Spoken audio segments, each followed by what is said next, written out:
नमस्कार, लोकमत राजस्थान में आप सभी का स्वागत है। मैं आपके साथ मोनिका राठौड़। घटना से जयपुर हुआ स्तब्ध। माता पिता की लाडली अमायरा। बच्चों की मौत से टूटा दुखों का पहाड़। राजधानी जयपुर के निर्जा मोदी स्कूल में एक ऐसी घटना जिसने हर किसी को स्तब्ध कर दिया। स्कूल की इस घटना से बच्चों के माता पिता में अब बच्चों की सुरक्षा और उनकी मानसिक स्थिति को लेकर भी सवालिया निशान खड़े हो रहे हैं। आखिर ऐसी क्या मजबूरी थी जिसके चलते महज 9 साल की अमायरा ने ये कदम उठाया। हालांकि यह हादसा है और फिर खुद से उठाया हुआ कदम, ये तो जांच का विषय है, लेकिन घटना से पूरा शहर सिहर उठा है। आइए देखते हैं हमारी खास रिपोर्ट में। समय था दोपहर के करीब 12 से 1 बजे का। बच्चे क्लास में पढ़ रहे थे, सब कुछ ठीक ही था।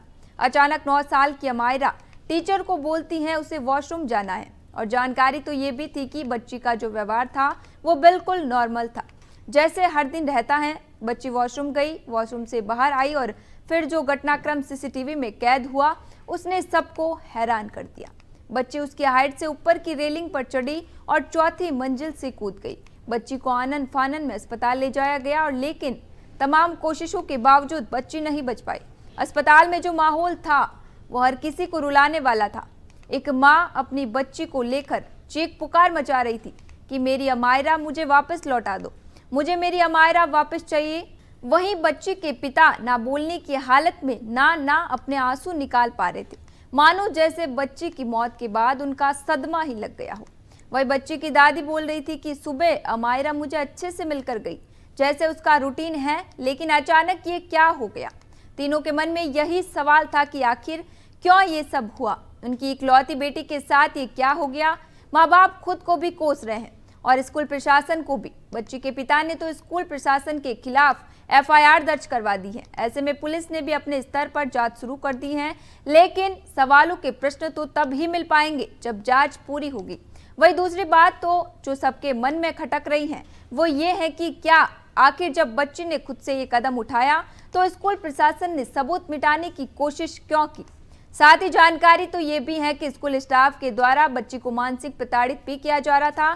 खैर, ये तो जांच का विषय है, लेकिन अमायरा वापस नहीं लौट पाएगी।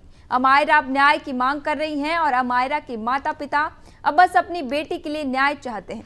घटना बहुत सोचने और समाज के हर तबके के लिए जरूरी संदेश देती है कि बच्चे आखिर कहां पर सुरक्षित हैं। जिम्मेदारी सबकी बनती है, जिम्मेदार जिम्मेदारी से नहीं भाग सकते। घटना की जांच त्वरित हो जिसके चलते अपराधी बच न पाए। इस दर्दनाक घटना ने स्कूलों में बच्चों के मानसिक स्वास्थ्य और सुरक्षा को लेकर गंभीर सवाल खड़े कर दिए हैं। क्या शिक्षा संस्थान सिर्फ पढ़ाई पर ध्यान दे रहे हैं या ये भी देख रहे हैं कि बच्चे मानसिक रूप से कैसे महसूस कर रहे हैं। 9 साल जैसी छोटी उम्र में ऐसा कदम उठाना बच्चों में बढ़ते तनाव और इमोशनल इंस्टेबिलिटी की तरफ इशारा करता है। ऐसे ही तमाम खबरों के लिए बने रहिए लोकमत राजस्थान के साथ।